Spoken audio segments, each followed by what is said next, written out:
Syahadat. Udah ya. Bismillahirrahmanirrahim. Udah, Assalamualaikum warahmatullahi wabarakatuh, teman-teman. Waalaikumsalam. Waalaikumsalam warahmatullahi wabarakatuh. Bismillahirrahmanirrahim. Alhamdulillahirabbil alamin wa bihi nasta'in wa ala umuri dunya waddin. Assalatu wassalamu ala asrofil anbiya'i wal mursalin sayyidina wa maulana Muhammadin wa ala alihi washabihi ajmain. Amma ba'du. Pertama-tama terima kasih kepada Bapak dosen pengampu Bapak Yusuf Tri Herlambang SPD MPD yang berhalangan hadir hari ini. Terima kasih atas kesempatan bagi kelompok kami untuk menyampaikan materi pada hari ini. Dan juga terima kasih kepada teman-teman yang sudah hadir dengan semangat hari ini. Ya, seperti yang Nelson Mandela katakan bahwa pendidikan adalah senjata yang paling kuat yang dapat digunakan untuk mengubah dunia. Sebelumnya kita perkenalkan dulu, kami dari kelompok 2 yang beranggotakan. Halo semuanya, selamat pagi. Aku Firman Noah. Halo semuanya, selamat pagi. Aku Adia Putri Gunawan. Halo, aku Vika Naila. Dan aku Rifan Fazil Zulfikar. Nah, di sini kami akan membawakan materi terkait mata kuliah landasan pendidikan. Adapun materi yang kami bawakan meliputi yang pertama adalah konsep dan fungsi ilmu, pendidikan sebagai ilmu pengetahuan dan ruang lingkupnya yang meliputi yang pertama ontologi, yang kedua epistemologi, yang ketiga adalah aksiologi. Nah, yang terakhir adalah mendidik sebagai seni. Oke, sebelum masuk ke materi, saya akan menyampaikan bahwa nantinya pada diskusi hari ini, jika pemateri akan menanyakan, jika ada yang mau bertanya, nanti kalian bisa bertanya ya dalam satu materi itu. Ada 2 buah pertanyaan yang bisa kalian pertanyakan nantinya. Oke, teknisnya sudah saya bacakan. Lanjut aja tanpa berlama-lama. Kita masuk ke materi yang pertama. Silakan kepada Tevika, dipersilakan. Baik, terima kasih.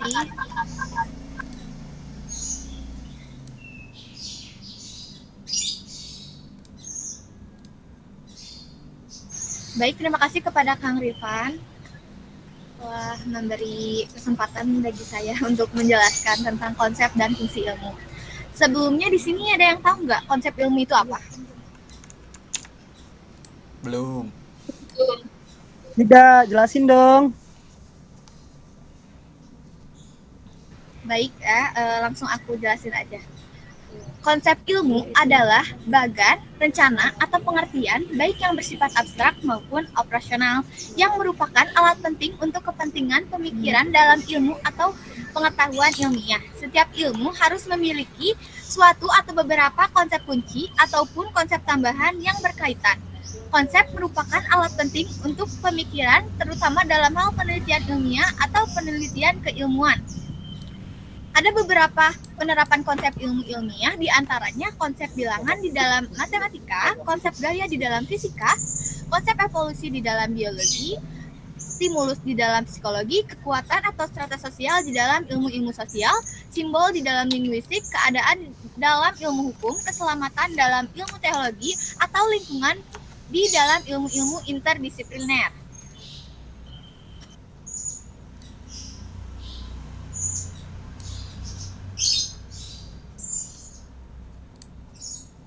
Baik, dari apa yang disampaikan oleh Tevika, teman-teman ada yang ingin ditanyakan? Lanjut aja, lanjut. Nanti sampai akhir baru bertanya. Itu ada yang bertanya. Silakan.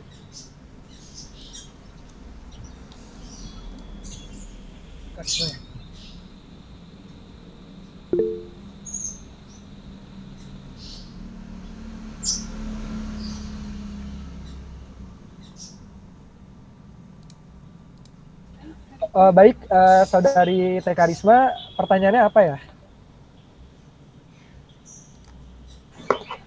Sebelumnya suara saya terdengar? Terdengar, Teh. Baik, untuk kelompok berapa ini Teh? Kelompok Izin 2, Teh. Ya, izin bertanya ya. Kan tadi ada yang Teh Vika bilang konsep ilmu itu bersifat abstrak maupun operasional. Nah, yang dimaksud dari abstrak dan operasional itu apa sih? Ya, makasih. Oke, baik. Terima kasih Teh Karisma. Pertanyaannya silakan untuk Teh Vika, mohon dijawab.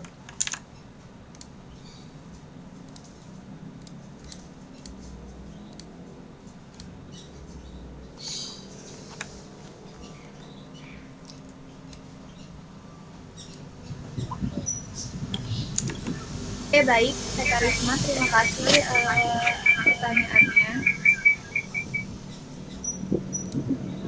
Izin menjawab ya. Jadi kan tadi pertanyaannya apa yang dimaksud dengan abstrak dan operasional ya. Jadi abstraksi adalah kemampuan atau proses untuk berpikir secara konseptual atau menggeneralisasi informasi dari tingkat konkret atau khusus menjadi tingkat yang lebih umum ataupun konseptual. Nah, sedangkan konsep operasional berkaitan dengan cara kita mendefinisikan atau mengukur konsep-konsep abstrak dalam istilah yang konkret dan dapat diukur. Jadi, abstrak adalah tentang pemikiran konseptual atau pengertian yang lebih umum, sementara operasional berkaitan dengan pengukuran atau pengukuran konsep-konsep dalam istilah konkret dan dapat diukur. Keduanya penting dalam penelitian dan pengembangan teori dalam berbagai bidang ilmu termasuk ilmu sosial. Ya, mungkin itu yang dapat saya jawab. Baik, terima kasih Teh Vika. Sama-sama Teh, atas pertanyaannya. Ada lagi yang jawab.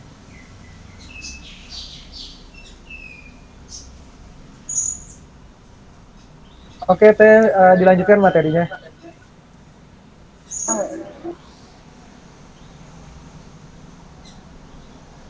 Oke, baik. Saya akan melanjutkan materi selanjutnya, ada fungsi ilmu ya. Fungsi ilmu pengetahuan memiliki peran yang sangat penting dalam perkembangan peradaban manusia dan masyarakat. Ilmu pengetahuan mempengaruhi hampir setiap aspek kehidupan kita, baik dalam pandangan statis maupun dinamis. Pandangan statis tentang ilmu pengetahuan menganggapnya sebagai kegiatan yang terstruktur warta tentang dunia. Ilmuwan bertugas mengumpulkan fakta baru dan menambahkannya dalam hitungan warta yang ada. Ini membuat ilmu pengetahuan menjadi kumpulan fakta yang digunakan untuk menjelaskan berbagai gejala yang diamati.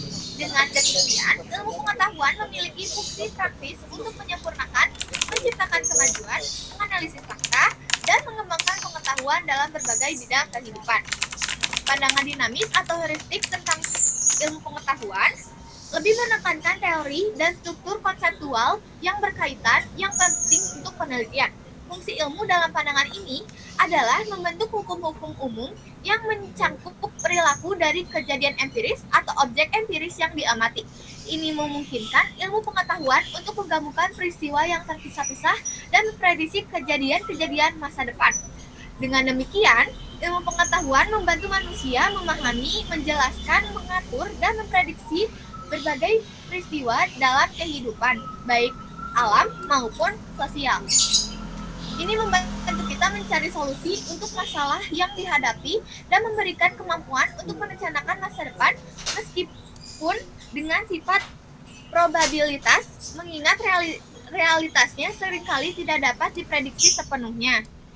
Nah, ilmu itu mempunyai berbagai fungsi di dalam kehidupan manusia.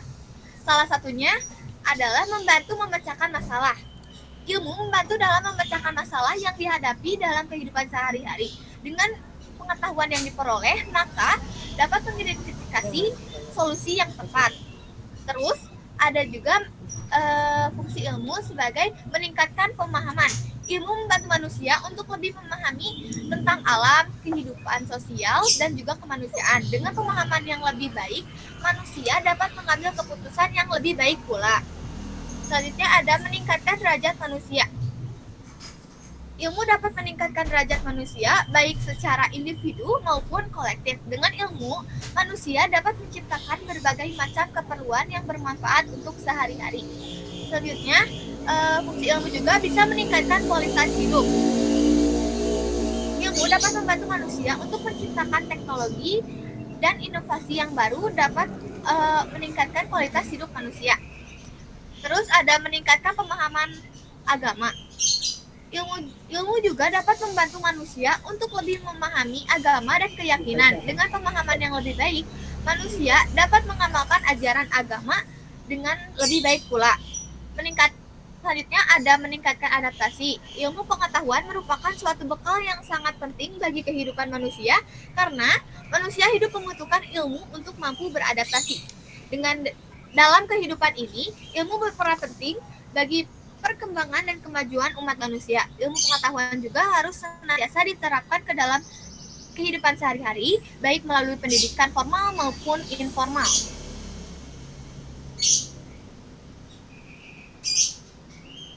Oke teman-teman, terkait fungsi ilmu ini ada yang ingin ditanyakan nggak teman-teman? Oh oke, siapa ini? Nasa. Oke, silakan Kak. Kedengeran suaranya? Terdengar teh. Izin bertanya, di sini dari 5 fungsi ilmu kan ada meningkatkan pemahaman agama ya. Nah, saya pernah baca pemahaman tentang agama itu kebanyakan ilmuwan di dunia malah ada yang ateis gitu, kayak Stephen Hawking sama Albert Einstein.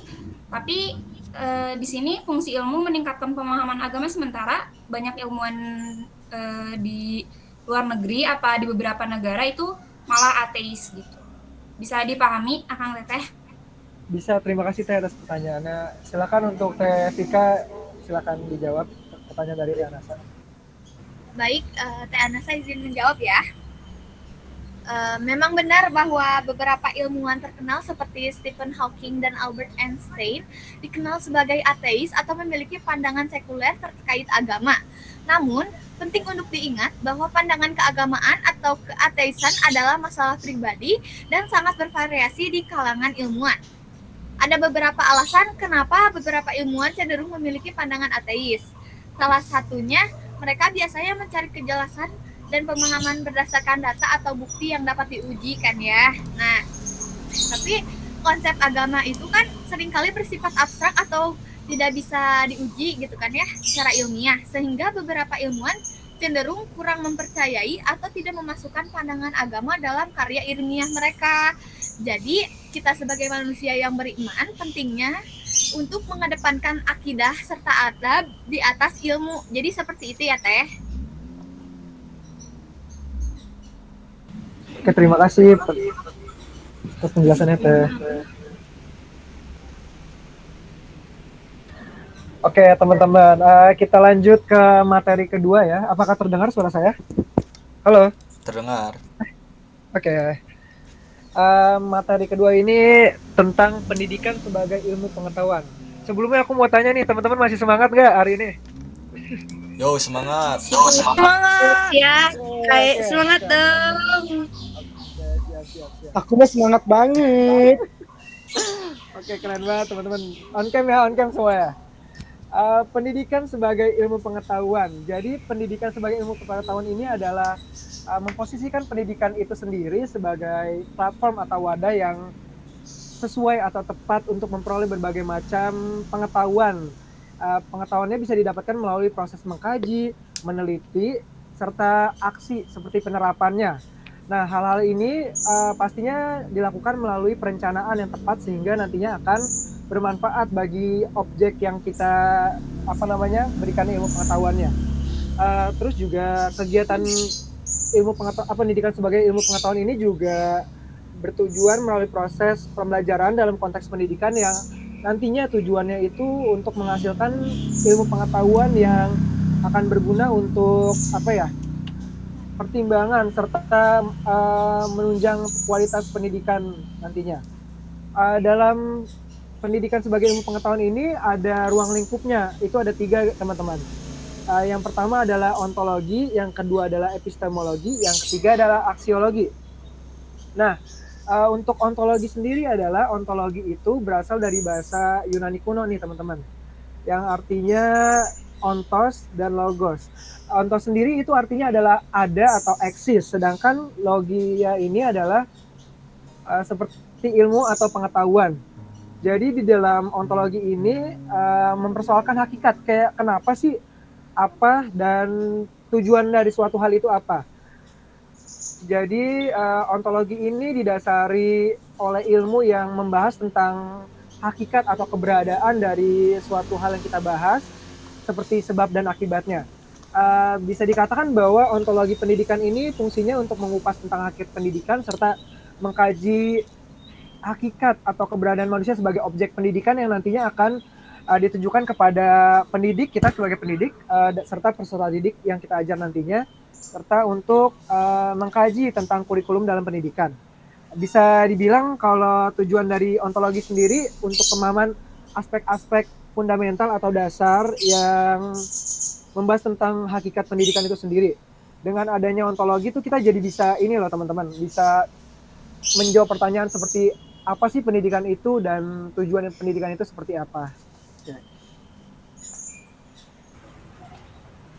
Ya, poin yang selanjutnya dari ruang lingkup pendidikan sebagai ilmu pengetahuan juga ada epistemologi ya teman-teman. Masih semangat kah semuanya? Semangat. Ya, semangat. Sebutkan ya. Jadi yang kedua itu ada poin epistemologi. Di sini teman-teman ada yang tahu nggak sih epistemologi itu apa artinya? Tidak tahu. Apa tuh?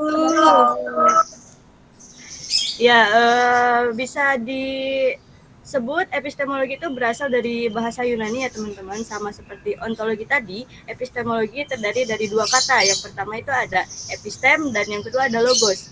Epistem itu apa artinya? Epistem itu berarti pengetahuan dan logos berarti ilmu. Nah, dapat disimpulkan dari kata tersebut bahwa epistemologi adalah ilmu pengetahuan. Nah, selain itu juga epistemologi adalah salah satu cabang dari filsafat yang jika dikaji secara menyeluruh itu akan mempelajari dasar. Sebelum kita mempraktikannya berarti kita harus tahu teorinya dulu dong. Nah, berarti di sini tuh ada dasar dari informasi. Kalian harus tahu dulu informasinya. Misalnya kalian mau melakukan sesuatu nih, tapi kalian nggak tahu teorinya apa sih, awalnya ini kita harus gimana. Nah, kita penting sekali untuk mencari informasi terlebih dahulu. Nah, setelah kita sudah dapat informasi, kita bisa masuk ke sumber. Berarti kalau misalnya udah dapat informasi, kita harus disebutnya. Jadi mencari sumber dulu gitu. Jadi ini tuh bener nggak sih, valid nggak sih, harus dikaji dulu informasi tersebut gitu. Setelah ada sumber, nah kita baru distrukturkan. Sesudah distrukturkan, kita dapat diprosedurkan gitu ya. Jadi langkah-langkah apa yang selanjutnya setelah kita mendapatkan informasi, sumber, terus kita udah mendapatkan strukturnya juga. Nah, prosedurnya berarti langkah-langkah bagaimana nih nantinya gitu ya, apa yang harus kita lakukan. Setelah sudah siap semuanya, kita harus memastikan kebenaran dari pengetahuan tersebut, apakah ini tuh benar atau tidak.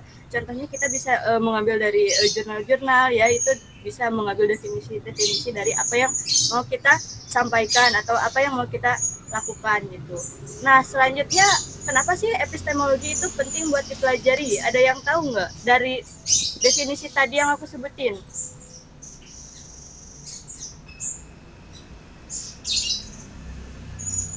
Nggak ada yang tahu nih teman-teman.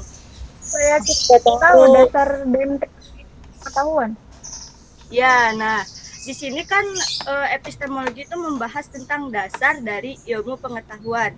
Selain itu juga di era globalisasi ini kita sangat-sangat membutuhkan teknologi, di mana teknologi ini di zaman sekarang itu kan sangat-sangat berkembang pesat ya. Jika ilmu pengetahuan tanpa teknologi kayak sayur tanpa garam gitu ya. Jadi ada yang kurang gitu loh teman-teman.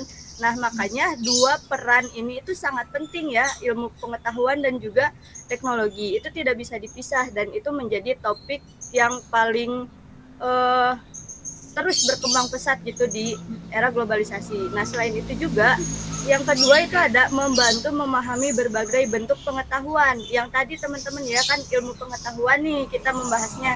Nah, di sini juga setelah kita tahu ilmu pengetahuan tersebut, pastikan ada kurang lebihnya. Nah, kita juga harus mengetahui itu. Sampai sini ada yang mau ditanyakan terlebih dahulu nggak teman-teman? Oh ya teman-teman, siapa itu? Anissa ya. Oke, silakan Teh ditanya.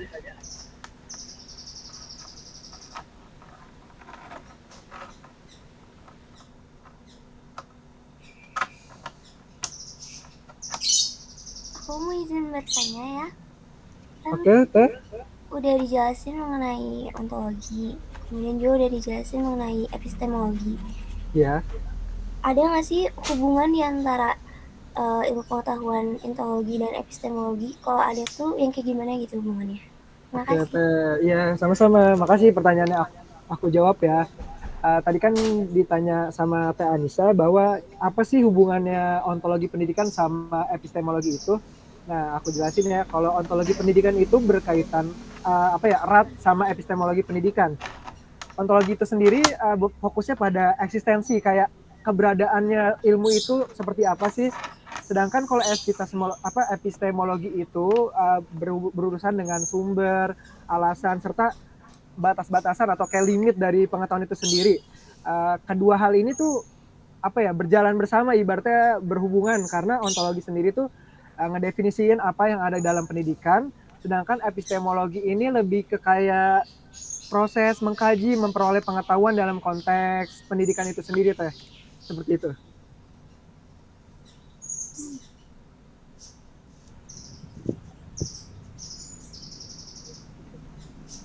Bagaimana, Teh? Udah cukup? Cukup. Terima kasih. Oke, terima kasih. Sama-sama juga. Ya, terima kasih kepada Teh Anissa ya yang sudah bertanya kepada kelompok kami. Selanjutnya itu ada materi dari ruang lingkup juga, yaitu poin yang ketiga, ada aksiologi di sini. Aksiologi itu apa sih? Ada yang tahu nggak sih teman-teman? Tidak. Tidak tahu ya ternyata. Oke, saya jelaskan ya di sini.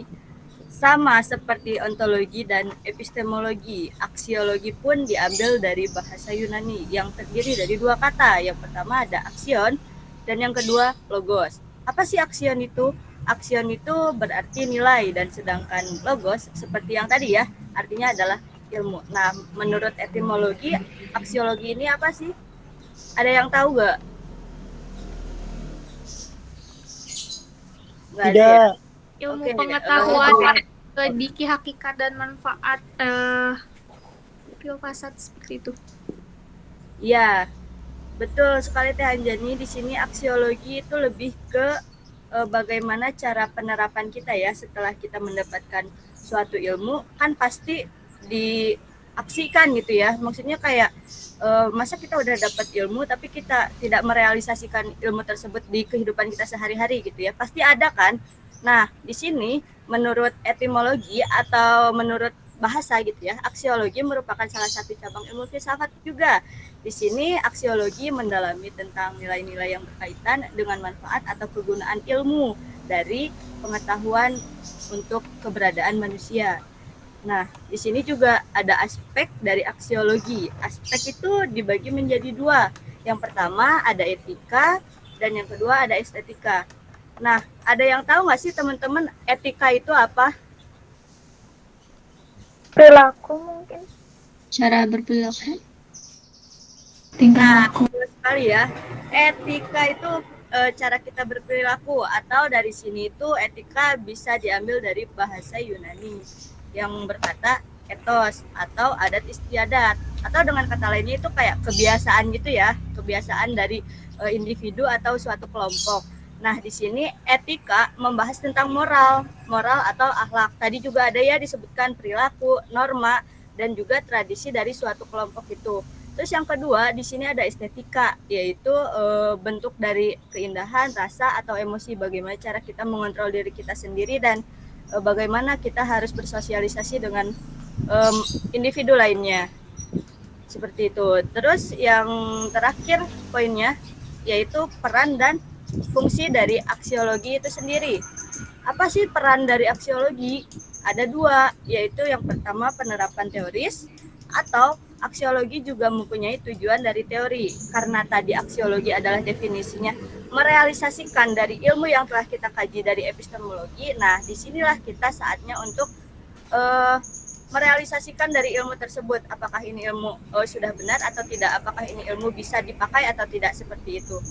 Yang kedua ada penerapan praktis atau cara kita menerapkan apa yang telah kita pelajari. Seperti yang tadi ya, epistemologi itu berarti menyangkut tentang dasar teorinya, sedangkan aksiologi ini cara penerapan atau bagaimana kita merealisasikan dari ilmu yang telah kita kaji di epistemologi tadi. Nah, sampai sini ada yang mau ditanyakan teman-teman?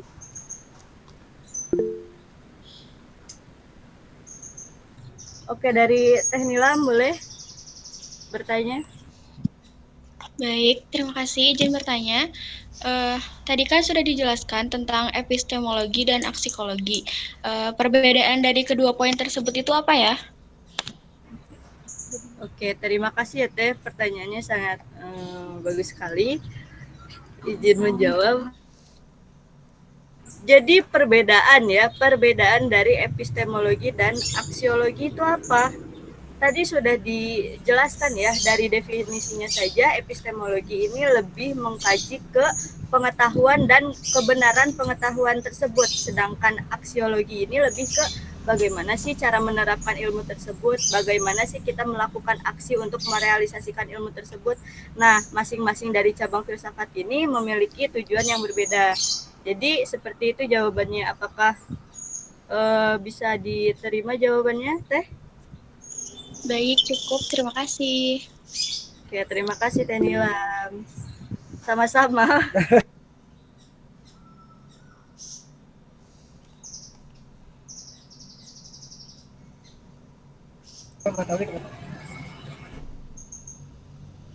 Ya, Ahmad Alwi, apakah mau bertanya juga? Boleh, dipersilahkan. Baik. Assalamualaikum warahmatullahi wabarakatuh. Waalaikumsalam warahmatullahi wabarakatuh. Saya ingin bertanya, apa sih objek kajian aksiologi? Oke, izin menjawab ya.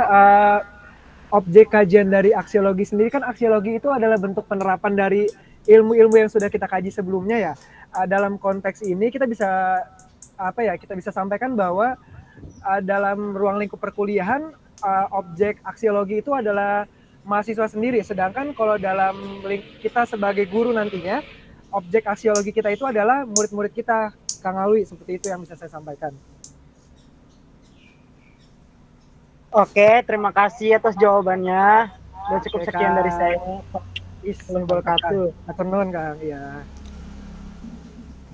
Terima kasih ya Kang Alwi sudah berpartisipasi dalam sesi pertanyaan ini.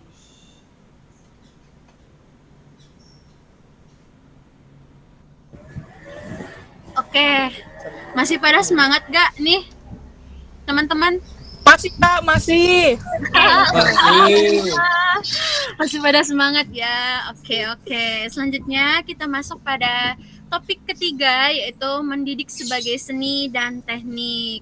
Nah, sebelum masuk ke materi ini ya, kita perlu paham apa itu arti mendidik. Di sini ada yang tahu nggak arti mendidik itu apa?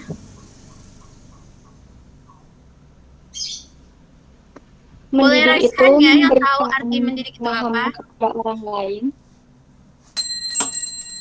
Bagaimana Teh? Mendidik itu adalah cara seseorang untuk memberikan pemahaman kepada orang lain. Oke, benar sekali Teh Rindi. Makasih Teh Rindi. Ya, mendidik adalah proses memberikan pengajaran atau pembelajaran kepada para siswa ya, untuk mentransferkan ilmu pengetahuan, keterampilan, dan norma-norma sosial kehidupan yang ada dengan tujuan untuk mengembangkan kemampuan intelektual, sosial, emosi, dan moral para siswa. Nah, di sini kita kan sudah tahu ya apa arti itu mendidik. Nah, maka akan lebih mudah bagi kita untuk tahu apa sih mendidik sebagai seni dan apa itu mendidik sebagai teknik. Nah, mendidik sebagai teknik itu adalah suatu pendekatan konsep yang lebih mengedepankan penyampaian materi atau penyampaian ilmu pengetahuannya. Nah, jadi di sini guru itu lebih terfokus pada strategi dan teknik yang digunakannya untuk menyampaikan ilmu pengetahuannya. Nah, berbeda dengan mendidik sebagai teknik. Mendidik sebagai teknik itu suatu proses pendekatan yang mana guru itu sebagai seorang seniman yang menggunakan kreativitasnya dalam merancang proses pembelajaran yang relevan bagi para siswa. Nah, dari sini ada yang mau bertanya tentang mendidik sebagai seni dan teknik itu? Ada yang belum jelas? Silahkan.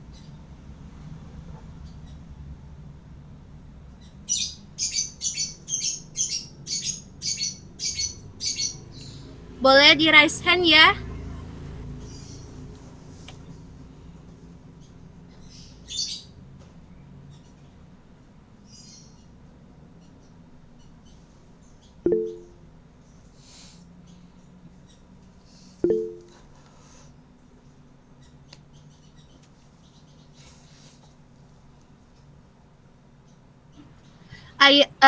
Teh Fuji, boleh? Izin bertanya ya, kelompok 2. Tadi kan mendidik sebagai seni dan teknik itu proses memberikan pengajaran ya kepada siswa gitu, cara kita mengajar. Apa sih gitu, apa terdapat perbedaan antara mendidik sebagai seni dan mendidik sebagai teknik? Terima kasih. Oke, makasih ya kepada Teh Fuji yang sudah bertanya apa itu perbedaan ya, perbedaan mendidik sebagai seni dan mendidik sebagai teknik. Oke. Mendidik sebagai seni dan mendidik sebagai teknik itu tentunya memiliki perbedaan. Menurut pendapat saya, perbedaannya itu terletak pada pendekatannya, pengelolaan kelasnya, terus tujuan pembelajarannya, dan pengukuran kemajuan dari para siswanya. Nah, yang pertama itu pendekatannya. Pendekatannya sendiri kalau mendidik sebagai seni itu lebih guru itu sebagai gimana ya? Maksudnya kreatif dalam menciptakan proses pembelajaran untuk para siswanya agar para siswa itu lebih lebih menaruh atensinya kepada pembelajaran tersebut sehingga pembelajaran tersebut menjadi efisien dan efektif. Nah, kalau mendidik sebagai teknik itu pendekatannya lebih kepada guru itu menerapkan teknik dan strategi untuk menyampaikan ilmu pengetahuannya. Nah, yang selanjutnya terletak pada pengelolaan kelasnya.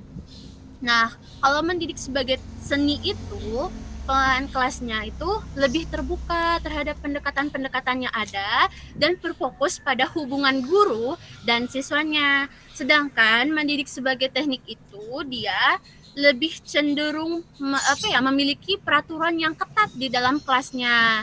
Nah, selanjutnya yang ketiga itu tujuan pembelajarannya. Dari mendidik sebagai seni itu sendiri, tujuan pembelajarannya itu tidak hanya mencakup pencapaian hasil akademiknya saja, tetapi juga berpengaruh pada proses perkembangan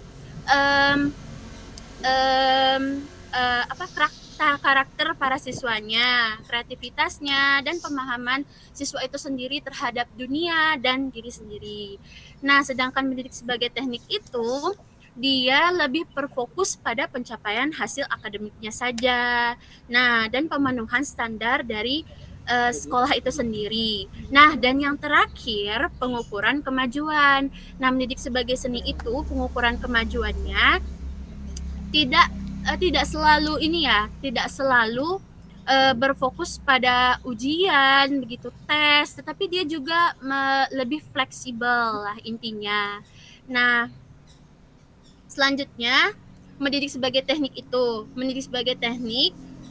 dia itu lebih terfokus pada pengukuran yang lebih struktur gitu, kayak ujian, tes, dan ya yang kayak gitu-gitulah. Intinya lebih terstruktur dan mekanis. Oke, sampai di sini Apakah cukup, Teh Fuji? Cukup, terima kasih. Sama-sama, Teh Fuji. Mohon maaf sebelumnya, ini kan Zoom-nya mau berakhir ya. Apakah mau ditutup sekarang atau sampai tutup sendiri? Sepertinya ini cukup ya Cukup. untuk pembahasan kita karena Sedikit lagi, bentar lagi kok. Iya. Baik. Lanjut.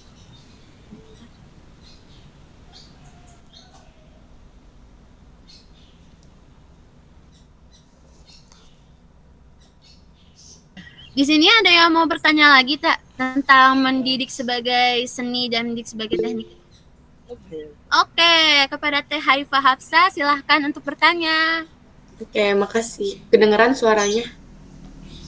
Dengaran kok, Teh. Ya, tadi kan disebut ya kalau misalnya guru itu sebagai seniman. Nah, bisa dijelasin lagi nggak lebih rincinya kenapa guru itu bisa dibilang sebagai seorang seniman? Terima kasih. Oke, makasih kepada Teh Haifah. Nah, saya izin menjawab ya. Kenapa guru itu disebut sebagai seorang seniman ya?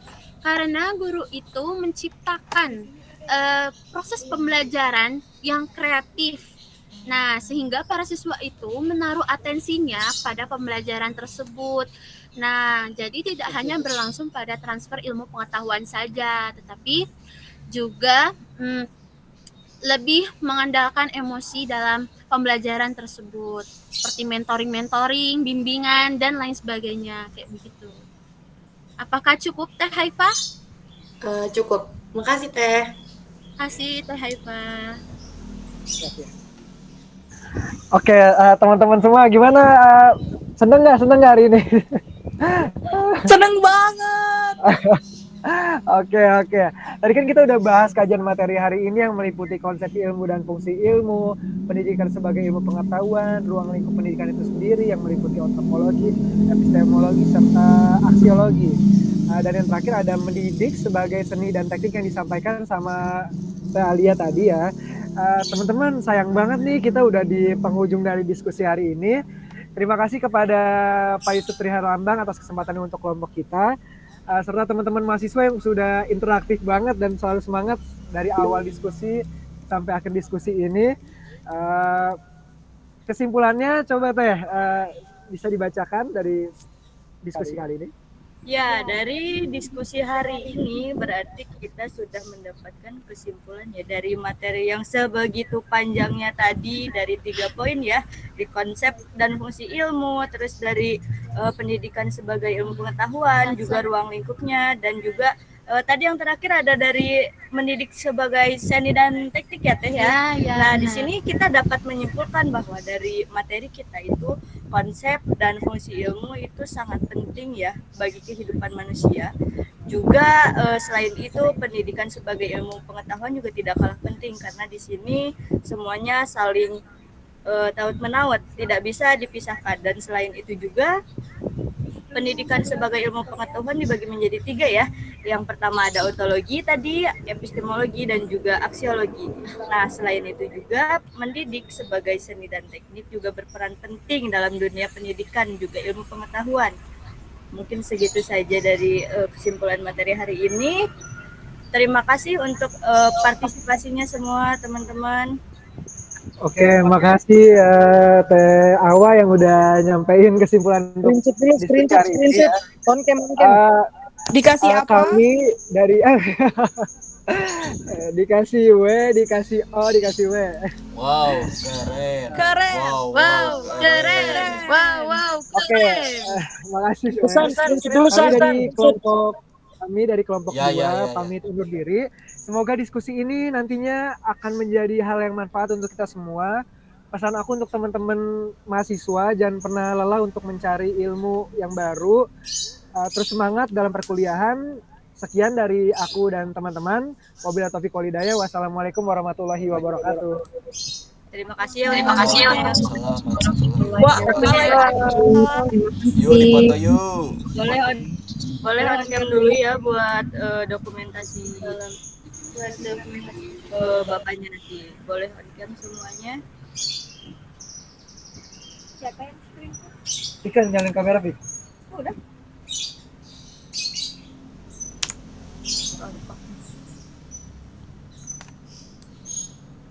Sip. Udah. Terima kasih kawan-kawan. Ya, makasih juga teman-teman. Dadah. Aman Usan dia. Ada kawan-kawan. Semangat kawan-kawan. Mantap. Gak tahu. Mantap. Terima kasih semua.